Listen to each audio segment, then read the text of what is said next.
ও দিদি ভাই, কি রে?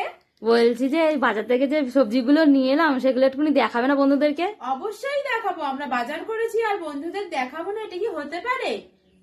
নাও এবার দেখো, সব গোছানো হয়ে গেছে, দেখো। এই দেখো, সব নিয়ে এসেছি শীতের সবজি। আর শীতকাল মানেই ফুলকপি তো থাকবেই। ফুলকপি নিয়ে এসেছি, বাঁধাকপি, ক্যাপসিকাম, শিম, বেগুন, মূলো, দেখছো, পালং শাক, মেথি শাক, আছে টমেটো, বিনস, আর অবশ্যই ধনে পাতা।